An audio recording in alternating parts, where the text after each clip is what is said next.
Bernii Mac Chats is in association with the Bernii Mac Artist Development Agency based in the UK, developing artists worldwide. Hello.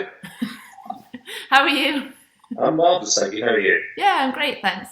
Would you like to tell the listeners who you are and what you're doing? Sure. My name is Paul Campbell, and I'm a drummer. But apart from being a drummer, I'm also, I suppose, an entrepreneur, really. So I founded this thing called Amazing, which is mostly known for Amazing Radio. And our mission is to try and find, help, and promote new and emerging artists. Brilliant. So when did you set up Amazing? I had the idea for it in 2005. I was doing a biography of Steve Jobs, who founded Apple, as you know. And he was supposed to be talking about the success of the iPod. Yeah. And he said, when we launched the iPod, it never occurred to us that it would be as big as it was. We just thought it was cool. Yeah. After we launched it, it was really obvious why it became so successful, because everybody loves music. And I read that one sentence, and a thought popped in my head, which was, I wonder if people will need a record label in the future.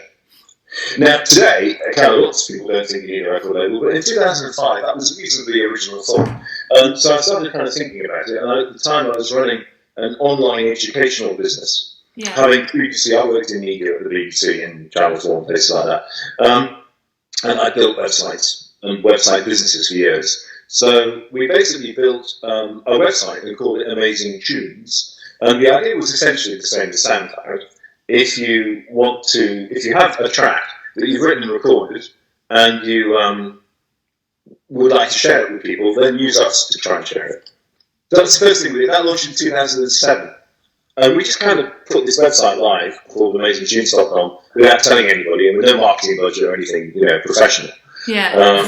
And what happened was that I came into work the next morning, and this guy in Los Angeles, we're based in fashionable Newcastle. Yeah. So it's in unfashionable LA. This guy we never heard of and never been in touch with had uploaded 15 tunes overnight and sent a message saying, "What a great idea, good luck." That's brilliant. So I was kind of, maybe there's an idea in this. And essentially it's gone on since then. The thing that made the biggest difference was 2 years later, in 2009, we launched Amazing Radio, which is a radio station that only plays brand new music that you've never heard before. Everything is brand new. It's no golden oldies, it's all golden newies. And we launched that originally as a national DAB radio station in the UK. Yeah. Coincidentally, the first national radio station ever to be based outside of London. And it went crazy, it mental, and people just kind of got in touch and said, I have no idea what this is, but I love it.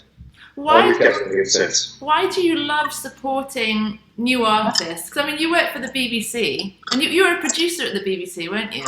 Yeah, so why new artists and why did you go off sort of that direction rather than sticking with the more commercial side of things? You're sticking with the BBC thing? Yeah. Well, I left the BBC because I decided I didn't want to be Director General.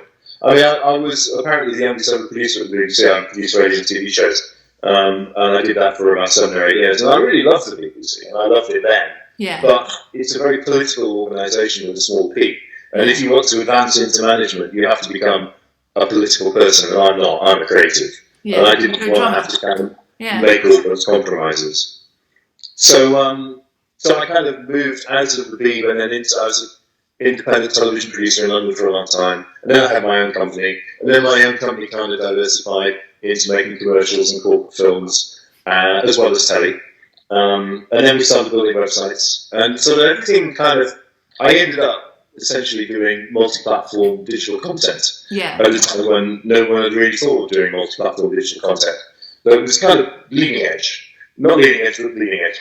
And good fun. And for a while it was a good business. But the problem is, it won't scale. Because we're always reliant upon clients to make decisions and go, yes, please start now, and here's money. And as we all know, clients are normally idiots. And they like prevaricating, and when they eventually make a decision, they want you to do exactly the same amount of work in a shorter time for the same amount of money. Yeah. Or sometimes less money. So I wanted to kind of have a business that would potentially grow without having to have clients, where I would be my own client, if you like. So that was the one reason for doing it. But to answer your question, which I'm so far not doing, the reason for helping musicians is I'm a musician.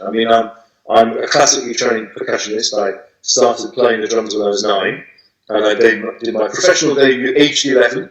£5 for playing the Messiah in St George's Church in Cullercoats. And I've played the drums for money ever since, on and off. I mean, never full time, because my dad would never let me try and be a full-time professional musician, which is probably wise of it. But you do stand in with the Royal Northern Symphonia, don't you? You do little bits with them, and that's how we met each other, because my parents were also in the Royal Northern Symphonia. And much the same as you, I set up the Bernii Mac agency because I'm a musician, and I think when you're a creative, you want to help other creatives. Yes, I think that's right. Yeah, I'm a classically trained timpanist originally, so I played with Northern Symphonia, Royal Northern Symphonia, as we now call it, and Opera North and lots of other pro orchestras. And I play a lot of jazz. I'm in 4 big bands at the moment, which is probably enough big bands. But, how do you have the time to do it all? Because you're backwards and forwards to America all the time. It seems every other week. It seems you're in America. So yeah, that's about right. Certainly for the last few years, it's been almost literally every other week in mainly New York. Yeah.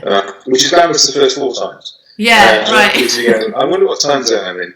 And why am I so tired? But no, it's because we're trying to expand what we do into America. As I'm sure you will one day with the Bernii Mac agency. Yeah, well, I've already are doing. Yeah, we're already moving in that direction, America and Canada. But to your point, I think that those of us who are musicians but aren't full-time musicians have a great respect for people who are trying to do that. Yeah. And essentially that's the driver behind Amazing, is to try and help people who need help. Because it seems to me, one of the ironies of modern life is that digital technology means that you can do things, you can record music to a higher standard and lower cost than ever before in history. The problem is that no one will ever hear it.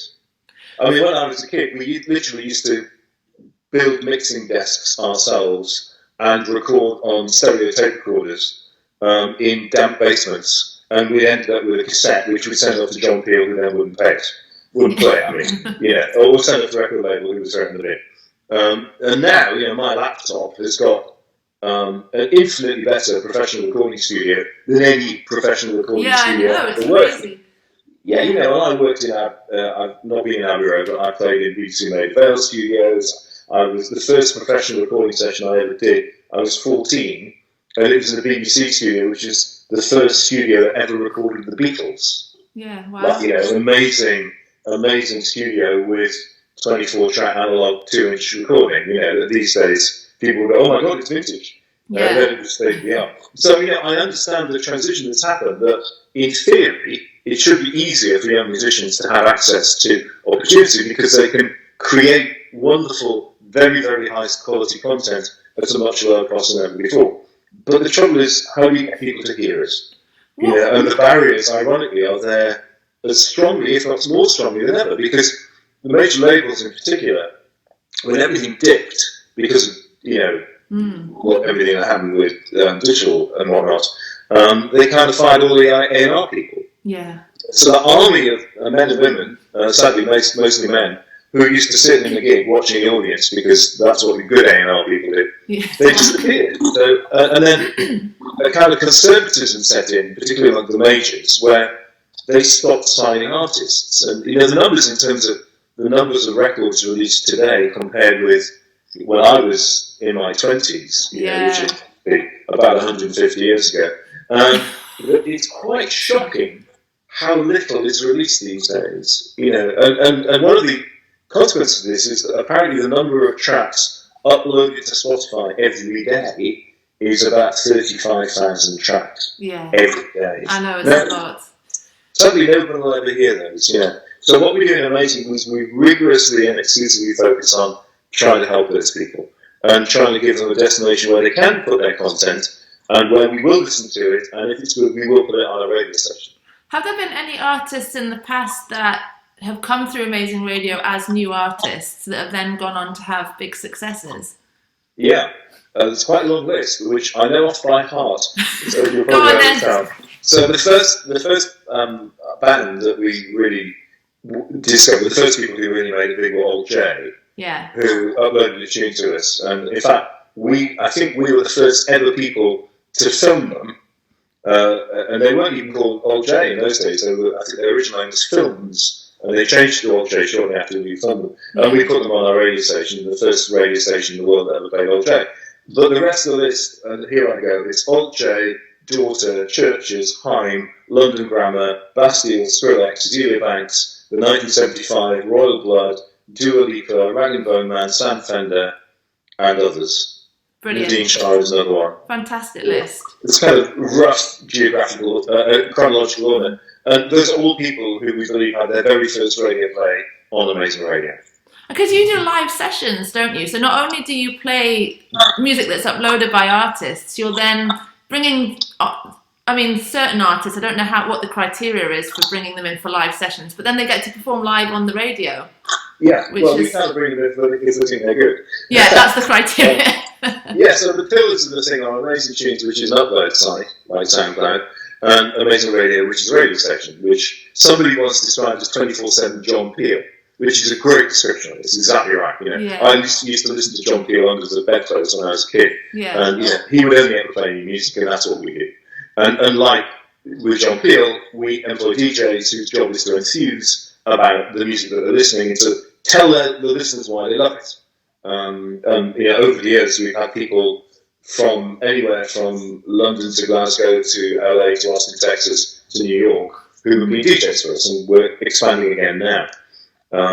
But over a period of time, we kind of thought through the logic of what we were doing. And it's great to have a radio station, but we wanted to do more. And in fact, I hired a guy called Trevor Dan, who was originally John Peel's producer, and later became head of music at BBC Radio 1, and he was exec producer of Top of the Pops and the Old Grey Whistle Test. So I brought Trevor in, and we started doing some of the things that John Peel used to do. So, as you say, sessions. So they're not called the Peel sessions, they're called the Amazing sessions. Sometimes we'll put people into a studio, film them and record them, and our YouTube channel has loads of stuff, including the first ever video of Old J, which had millions of hits, as you'd expect.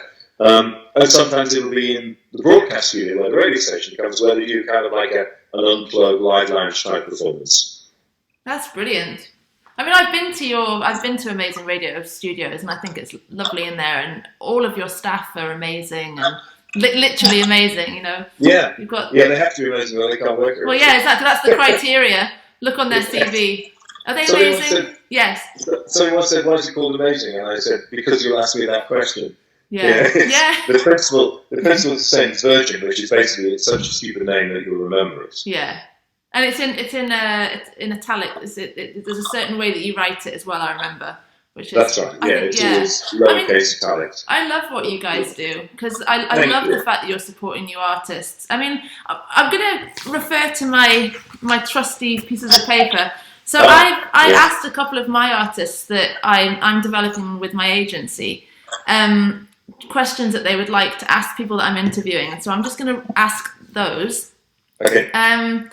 Bear with me. One of them says, "How do you stay motivated in the music industry with it changing all the time? And there's sometimes it's a difficult industry. How do you stay motivated to keep going in what you're doing?"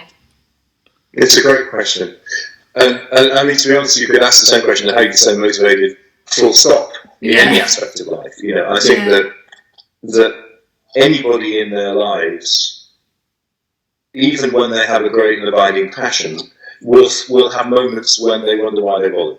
Mm-hmm. And the only way you can stay motivated is because of that great and abiding passion. If you have to keep your eyes on the prize, and you have to believe that you can get to where you want to get, because is that a dog in the background? It's my dog. I knew at some point she was going to start barking, but obviously disagreeing with what I'm saying. Yeah, she's like, shut up. It's that, especially in the difficult days, it's that unshakable belief that you will keep going. That's what makes the difference, But I don't wish to be flippant about this because it's difficult. It's difficult for any musician. Mm-hmm. I remember once reading a cartoon that had 24 hours of the day and a clock, and it was allocating how much time you spend thinking, doing different activities. It was designed for classical musicians. So it had 4 hours of practice, and things like that. And an hour and a half of avoiding practice it was kind of a joke. But the bit at the end, it said the biggest bit of all was fear of people who are better than you are. And I think that's the truth. You know, I mean, I've been a drummer all my life, and I still think I'm a rubbish drummer, even though people pay me money to play the drums. And unfortunately, I think it's one of the things goes with being creative, that the more creative you are, the more talented you are, probably the less you believe that you're talented. It's so true. I couldn't agree more with that point. I mean, I know I feel like that. I mean, as a creative, and I know a lot of people. I've often found the most talented people, exactly as you've just said, the most talented people that I've ever met are the most, for me, the most humble, and the ones that are just still striving to just be better and better. And my dad being one of those. My dad's 87 this year, and he still practices his clarinet every day. He's a pro musician, as you know. And he's still trying to get it better. And I can hear him trying to get those notes that I've heard him play before, but he's just trying to get them better, you know.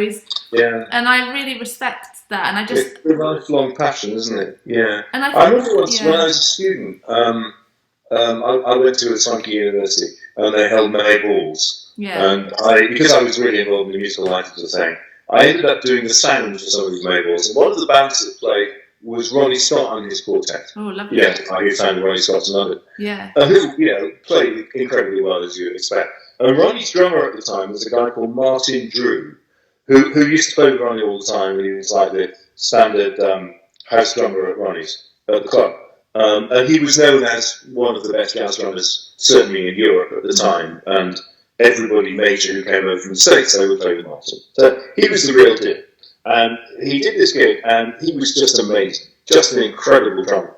And at the end of the show, he was de-rigging his drums, and I was de-rigging all the microphones. And I was like a kid of 19 or something. And I plucked up the courage to talk to him, and I said, "Excuse me, I hope you don't mind me saying, but I'm a drummer as well, and I play lots of jazz, and I just wanted to say, I thought you were incredible tonight. It was a real honour and privilege to hear you play." Yeah. And he started swearing at me. Oh, really? He got really angry and aggressive and told me to F off, you know. And then he paused for a while and he said, "I'm really sorry, I shouldn't be rude. It's nice of you to say what you said, but I played like shit tonight." He was so annoyed at himself. He hadn't played like shit at all, he played like a god. Yeah. But the reason that he was good is partly because he thought he wasn't. Yeah. He was never satisfied, like you described with your dad. Yeah. And it's a conundrum, really. You know, I mean, I think that the idea that any musician would ever sit there listening to their recordings with a smile of quiet satisfaction on their face, you know, that's a musician who's not going to go anywhere. Yeah. Unfortunately, it's the grit that creates the oyster. Mm-hmm. It's the drive and the passion, and often the frustration, which creates the will to keep on going. Yeah. Never a more wise word spoken, in my opinion. And I think for me, on a personal level, I can't give up music. I'm in love with music, even though I might have a love-hate relationship with parts of the industry. If it's in you, you just have to do it, don't you? Yeah, you do. Yeah. So. Well, hopefully people pay you. Yeah, exactly. Yeah, and that helps. always helps. What do you respect in a new artist?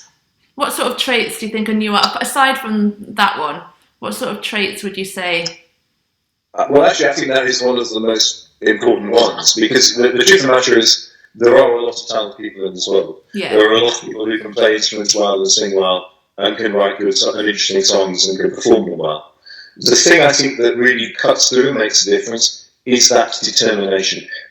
Another way of describing it would be professionalism. Yeah. Yeah, sometimes because Amazing at various times has had a record label and management company as well, and we've often had conversations with artists about, you know, will we or will we not want to do something with them.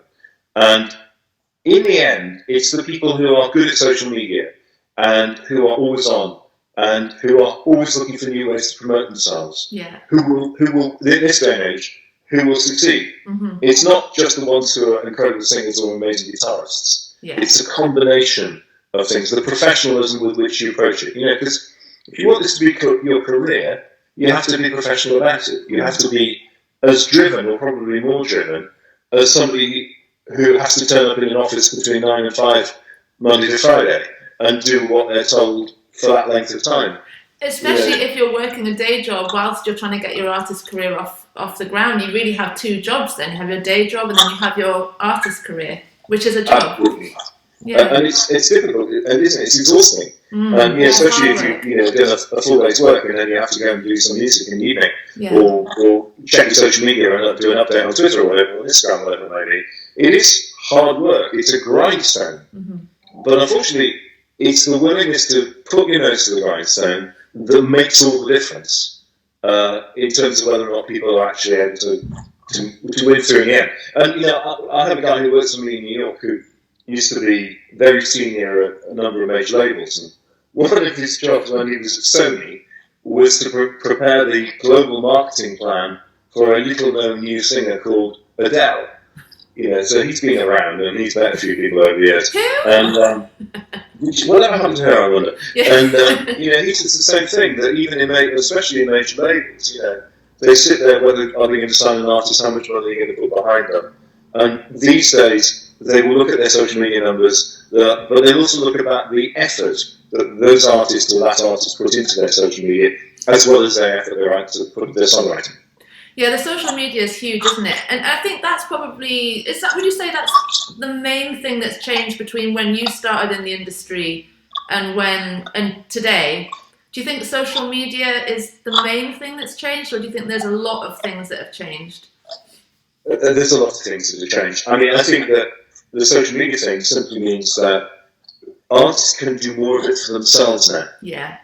When I was when I was a kid, I played in a terrible band that came second in the Melody Maker Rock Folk Contest. Now, Melody Maker was as you may know, it was I remember Melody Maker, yeah. Music mag. It's kind of like Music Week, really. Yeah. And they used to hold this thing every year called the Rock Folk Competition, Rock/Folk Competition. And I played in a student band, and we did a gig at the Marquee Club in London in 1979, so at the height of punk.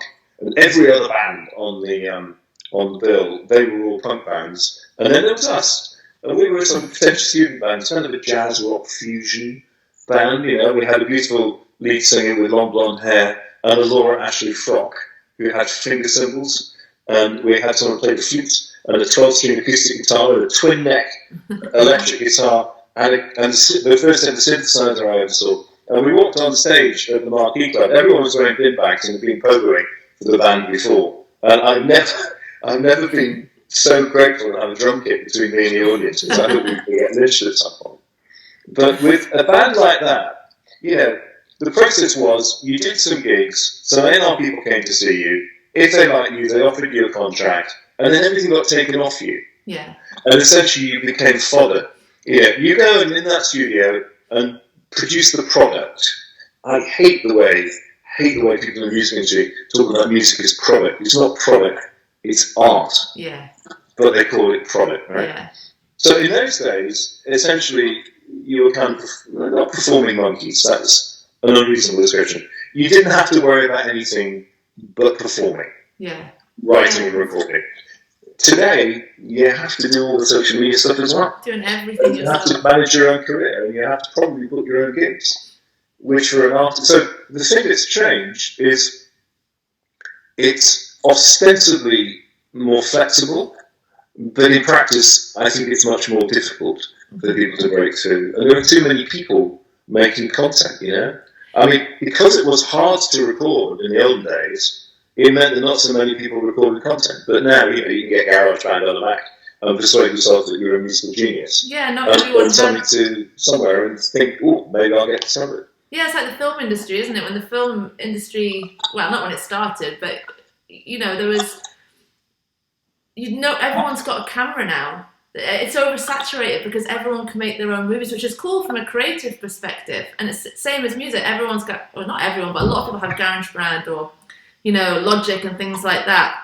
But back in the day, it was that, people, it's more exclusive, and you kind of got to go and record. And so, yeah. And so, I mean, that's why I set up the Bernii Mac agency. One of the reasons was to teach people how the industry is working now, and I think it gives people a sense of empowerment when they know especially because for new artists who really don't know how the industry works, it's really nice to be able to share that knowledge with them. For sure. Yeah, and they do need that help, don't they? And quite often it's a way of helping people to avoid wasting their time. Yeah, this is it. And don't try and do this because that's really not going to work, but do this because this would work. It's that shaping in direction which is tremendously important from people like you who have more experience in the industry than they have. Yeah, agreed. I kind of wish that I was around for me, if you know what I mean. Back in the day, I wish I had a mentor that could have helped me when the industry was shifting, when I was exclusively an artist. One of my artists asked a good question. Let me just get rid of this on my screen. Only one of them? One of them, yeah. No, sorry, yeah. Only one of like, God knows how many. That's one good question. They're so smart. That's why they went with you. Yes. Thank you. Haha. One of them said was, I think it's a good question. So, how is best to, in your opinion, how is best to behave when she meets someone that's a bit of a nasty person in the industry and doesn't treat her very well? How would you say is best to handle that so that she comes off professional, but not disrespectful or anything along those lines? It depends what you mean by not behaving well, really. I mean, if we're talking nothing too problem. Yeah, nothing too sinister, but just kind of you're at a party and someone's been a bit of a dick. Yeah. I think that unfailing politeness is the way to go. Yeah. Always and forever. For lots of reasons. One of them is because it's nicer to be nice than it is to be nasty. Yeah. Secondly, because if the other person is nasty, then you should take the high moral ground with them. Thirdly, because people bear grudges. And people in the industry stay in the industry and often get promoted. Yeah, you don't want any evidence. And finally, by simply being polite, consistent, respectful, the other person, even if they are inside a total dickhead, they will respect that. Mm-hmm. And when they talk about your artist to other people, they'll say, "Hey, I've got a good attitude." Yeah. Attitude's terribly important. It's really is, isn't it? Yeah. It's really, really important. Yeah. I remember once talking to Bobby Robson, the guy who used to be manager of Newcastle United Football Club, the world-renowned team that never wins anything, and he was also manager of England Football Club. And he said he was asked. It was like a lunch or something, and someone said to him, "When you're choosing a player, what do you look for?" Mm-hmm. And he said, "Attitude. I always look for attitude. So everything else you can train, but if they have the wrong attitude, you'll never change that." And I think that's so wise and applicable in every aspect of life, including in the music industry. If people have a positive, can-do, enthusiastic, supportive, polite, professional attitude, they will stand immediately a much better chance of getting somewhere than someone who thinks that they're a genius and that they can behave badly because that's artistic. Yeah. It just doesn't work that way. Yeah, totally agree. So that answers one of my questions, which was what does a good artist need in order to succeed? Sort of be good and have a good attitude, I guess, right? Exactly. Are you ever too old for the industry? To make it as an artist, I guess is what they mean. Depends what kind of artist. Yeah. I mean, my colleague and friend who worked for these major labels, he won't look at a pop singer who's over 25. Yeah. That's for the kind of bubblegum end of the market, which frankly I'm not personally interested in. Any other kind of musician? Well, it depends what you want to achieve, really. I mean, do you want to become globally famous like Lady Gaga, or do you want to be creatively satisfied and earn some money? If you want to become globally famous, younger is easier. Yeah. It's unusual for people as they get into their 30s to succeed, even if they're in a rock environment or a hip-hop environment.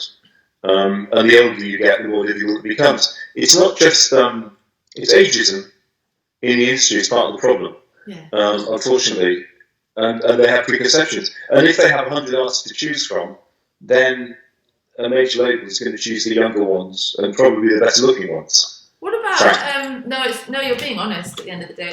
What about people that are in their 30s but happen to look in their 20s. You know, because I know there's a lot of that though. There's a lot of singers who, I think not a lot, but there's been a few that have made it in their early 30s who look a lot younger. That I recall, and a couple who don't, who have gone on to do fairly well in their 30s. But you know what I mean? Do you see a lot of that? Yeah, I think again it comes down to attitude, you know, because your attitude is not your age is not about your age; it's about your attitude. Yeah, you're totally right. Yeah. I mean, it's not just about what you look like, but it's also about how you behave, how you respond, how you're motivated, and you can break through at an older age. Partly because you're probably older and wiser, provided you also have the energy and apply the energy to what you want to do. Yeah, I mean, I think it is invidious that as people get into their 40s and 50s, that it becomes ever more difficult for them to have an industry career. Although, you know, one of the things that we've done in Amazing is, you know, when we had our record label, we signed artists who had been signed to major labels. And who were still touring but didn't have a record deal. Yeah. Because ironically, it's probably more difficult for them because of ageism. Yeah. And also because of a not invented here problem, that you can't imagine that some 12-year-old in the label would want to hire someone who's 3 times their age. Yeah. Or 4 times their age. You know, oh no, I need to have someone younger, you know, because I'm young and I'm hip. But actually those mature artists, or more mature artists, they can have great careers and they can sell a lot of records and they can fill a lot of venues. Yeah. You know? So there's nothing to stop it happening, I suppose is what I'm saying, provided the attitude is there and the energy is applied. What's your take on major labels? As a you know, just your personal opinion on, from your experience, major labels versus say independent labels, or just no label at all. Well, I was once quoted in an American music magazine as describing major labels as the great Satan. And I read that again, and I thought maybe I shouldn't have said that. So be careful what you say on this. No, hey, you can be. I mean, you can be honest with me, certainly. You know, yeah. So those touchy topics. Major labels are not the great Satan. The problem is major labels are machines. They're businesses. Yeah. They are businesses first and foremost. Yeah. They are run as businesses, and understandably so. You know, they have many millions of dollars invested. They have shareholders. They have to produce a return. My concern with major labels is I think that they have become eye-wateringly cautious in what they do. Yeah. It's the same problem as in Hollywood. I made a film once in I didn't make a film. I made a speech once in New York. I did make films, by the way, but I made a speech in New York at a music conference in about 2013, I think it was. And it was when that movie called The Player had just come out. Do you remember the black and white silent film that was made by some French people? Won loads of Oscars. Actually, no, and when it first came out, everyone said, "Oh my God, this silent black and white film." And in the speech, I quoted a guy called Bob Lefsetz. The Lefsetz letter is what he does. He's a music industry kind of member of the great and the good. He's a music industry lawyer. He's worked with lots of labels. And he has this thing called the Lefsetz letter, which is a blog. And he was comparing and contrasting the Grammys with the Brit Awards. Yeah. Because it was the year when Adele had broken and won everything. And he said, it's really interesting, he said, I was watching the Brit Awards and comparing it with the Grammys, and I decided that the Brit Awards were much more interesting to watch. Much more interesting to watch. And I asked myself why, and I decided it's because in the UK it's about the music, whereas in America it's about entertainment. Yeah, okay. And the Grammys were done to be entertaining, whereas the British is about music, which I think is true. I think it's one of the reasons the British music industry is the best music industry in the world. Yeah, agree with you. And I quoted this in the thing because he also said, I watched Adele win all the awards, and he said, I found myself wondering if Adele would have been signed by an American label. Now, of course, this was before her staggering weight loss. You know. So when she first launched, she looks very different now, doesn't she, from when she first came out? She wasn't the kind of cliche. When she launched, she wasn't the cliche young, thin pop star, right? Yeah. So I quoted this in my speech, and I said, I thought that was a really interesting question. Would Adele have been signed in America? And I said, and my guess is she wouldn't have been signed by an American label originally. But you can guarantee that today, right now, lots of American labels are looking for the next Adele. Yeah. Just as in Hollywood right now, lots of film studios are thinking about making a black and white silent film with a cute dog. Because the player had a cute dog in it. And that's the problem. It's about replication. Yeah. That people try and make the next last thing. It's the reason that in Hollywood you have an awful lot of sequences where you have, Maleficent followed by Maleficent 2, and you'll have a whole bunch of follow-on movies. Like what's going to make us the money, basically? Yeah, they're trying to recreate the thing that worked last time. And the problem with a creative business, especially music, is it's not going to be the thing that sounds like the last thing that works. It's going to be a completely astonishing, unexpected, incredible, different thing that sets everybody on fire. Yeah. Punk being a case in point. Nobody was expecting punk. Prior to punk, what did we have? We had disco and we had glam rock. Yeah. And prog rock. And then along came punk. So everything over. And as you look through the history of the music industry, it's always been about sudden radical change that you could never predict. The Beatles, case in point. The whole kind of move there. That followed on from when people used to wear tuxedos and bow ties and play with an orchestra with string players in it. I mean, we like string players, don't we? Yeah, we but it's all about radical change and the shock of the new. Mm-hmm. And the problem I have with major labels is that they're quite interested in not very radical change. Yeah. The shock of they're not too different. Yeah. And that's not going to work. So for a new artist like some of your clients, I think that having your own label is a good place to start if you know what to do, and if not, you need advice. Signing to an indie label is probably going to be a better starting point for practically everybody. And if things go well and the indie label works for you and delivers, then you might end up with a major if you've got that kind of potential mass appeal. And don't get me wrong, major labels absolutely have their role, and they have, after all, produced most of the music that most of us listen to, and most of us love. And if you want to get a global marketing campaign, or if you want to get product, as they call it, as we know, in shops all over the world on Monday morning, then you need a major label. That's what they're for.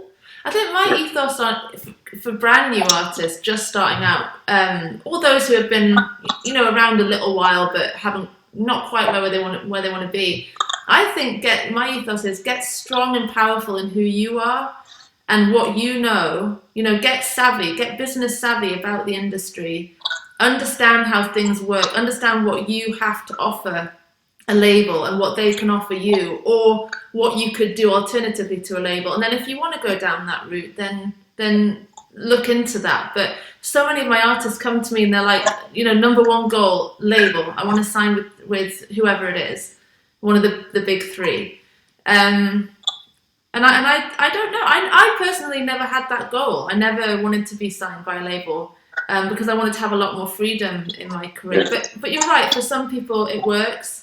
It really depends on your personality and your goal, I guess. Would you agree with that? I do agree with that, yeah. And the problem is, it does work for some people, but there are hardly any of them. Yeah. Hardly any people get signed by a label. And of those who are, a large number don't like it, and a lot of them get dropped.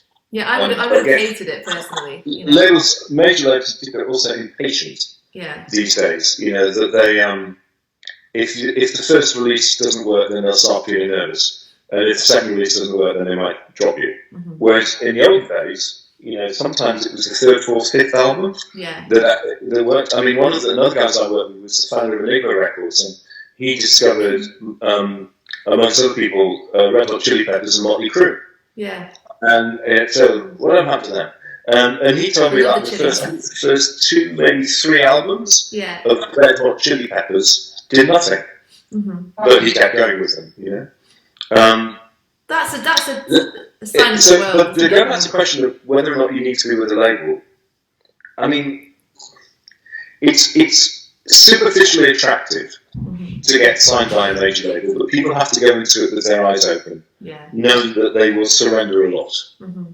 And they also have to accept that the chances of them getting signed are pretty close to zero, whoever they are. Well, you're right, though, aren't you? That we are, sorry to interrupt, that we are a more impatient society now, just in general. Everything's instant. We can get everything instantly. So if we don't get instant success on the label, there's not that development, because of course, labels used to offer you a year maybe of development. They'd sign you. Some labels did. They'd sign you. They'd develop you for a year, and then if they liked where you were going, they would push you out into the world, and if they didn't, they would drop you. So that's not there anymore. So that investment into artists isn't quite the same. It'd be interesting to have one of these conversations with someone who is working with a major label, and I might try and set that up just to get the other perspective. But I certainly agree personally with a lot of the points you're making. How do you think that links to radio then? Because obviously one of the benefits I would say of having a major label is that you can get on to major radio stations with, they have the money for pluggers, and I mean, would you say that's right? The connection, the exposure? I mean, or is that just a big misconception? That's what you sign a contract for, isn't it? Yeah, sign contracts, so therefore resource behind you. And hopefully get you on the radio. But of course, the whole point about my radio station is that you don't have to have a plugger. You just have to be good. This is why I wanted to ask you, what's your opinion on that, on the major label radio stuff? Because I link that with major labels, you know what I mean? That's one route that you can take, and then there's another route, and there's a few other ones. I mean... Well, I think, there's a tendency for things to be homogenised and bland, isn't there? Mm-hmm. The Simon Cowell problem, if you like. Yeah. And I'm much more interested in the radical and interesting and different. And I think you're more likely to get that from someone who's independent or who's unsigned in the first instance. And we've shown that because we've found artists who were all of those things and who ended up being on major labels because they went through the process. I think the evolution is really good. Yeah. The irony is that in the olden days, it was... To use a metaphor, it was a digital world. Digital is either on or off, right? Yeah. Zeros and ones. Yeah. In the old days, you were either signed to a major label, which was a 1, or you weren't signed, which was a 0, which meant 0. Nothing would happen to you. Yeah. Whereas now, actually, ironically, this is a metaphor I'm probably extending beyond its natural life, it's actually more analog, because you've got lots of alternatives. Yeah. You can be unsigned, you can have your own label, you can be with someone else's label who's a friend, you can be with an indie label, you can be with a major indie label, or you can be with a major record label. Yeah. So there's a graduation there. There is. And I think, although I don't wish to suggest it's easy, it's a hell of a lot easier to evolve through that graduation, as I describe it, than it is to go from 0 to 1, from nothing to a major label. Yeah. The problem with going straight to a major label is you might have a very short career. Yeah. Because if they don't like the sales of the first product, it's that word again, then they'll drop you. But so you need the time, and actually, ironically, in the new world, although it's a digital world, I think this analog mentality that you've got alternative ways through is actually very helpful. Yeah, I find it liberating, just to have the choice, to potentially have the choice if you're good and that's the route you want to go. For sure, yeah, because in the original music industry, before digits, 99.5% of all the talent got thrown away and ignored. Yeah, all that talent was never out. That never had a chance to be heard. Yes. So I think the other factor in all this is that we shouldn't only think about record labels because we're talking about musicianship, and people who are musicians, what do they want to do above all? They want to play music. They want to play music. They're in it for love. Yeah. Exactly. And to be able to gig and to be able to stand in front of an audience who like what you're doing, that's the best buzz of all. That's a much better buzz than having a record out. Yeah. Because you get the immediate direct feedback. And one of the good things about the current industry is actually I think there are opportunities for people to perform live that sometimes actually in the past were not necessarily there in the same way. And that coexists with the record label thing. Yeah. So if you only approach your music career thinking, I want to have a record deal, then you're missing out the more important half of that. Being a musician. Live is more important. Yeah. So what was your number one top tip as my final question? So if you could give one tip to a new artist, what would it be? Upload your tunes to Amazing Radio. But I would say do that, actually. Yeah. I mean, it's amazing. It's amazingradio.com, or is it .co.uk? It's amazingradio.com. That's right. Do you still do the in-store thing? No, we just sold it, actually. You sold that back end of last year. Yeah. So we used to have this, for the benefit of our viewers, we used to have this subsidiary business called Amazing In-Store, which put background music in shops. And we had a bunch of folks in the office who were on the phone all the time, ringing up people who own shops, trying to persuade them to take our music. And all of the music that we used was from new artists. Yeah. It's a lovely business because we would get paid by the shop and we would share that revenue with the artists. And in many cases, they never ever received any money from their talent in their lives. Yeah. And we gave them their first paycheck. Yeah, that's a nice feeling. The problem with that is that it's a different kind of business from discovery of artists and promotion of artists and running a radio station. So we sold that bit at the back end of last year, but we've kept the catalogue. So we're now supplying the same catalogue to other suppliers. So we don't ring up the shop owners anymore, other people do, and the people who ring up the shop owners now pay us to use our catalogue. So we're still able to generate the revenue from the distance, but we don't have to have so many people on the phone. That's great. So what would be so apart from upload to amazing tunes, what would be your other top tip? That is a good tip, but what would be another top tip? Keep going, keep practicing, keep writing, keep gigging, keep trying. Yeah, don't give up. Keep posting on Instagram. Yeah. Don't lose heart. Keep doing it because you love it. Yeah, I mean, to be honest, that doesn't just apply to music. It applies to anything in life that you want to do. Keep going. You know, an awful lot of life, sadly, is about pushing water uphill. Yeah. Wondering if you'll ever get to the top of the hill. Yeah. Well, if you give up, you won't get to the top of the hill. Yeah. If you keep going, you might get to the top of the hill. Yeah. So what's the logical thing to do? Keep going. Keep going. Yeah. I like that. It's been so nice chatting with you. You too. I'm gonna. You too. Yeah, you too. You must come visit.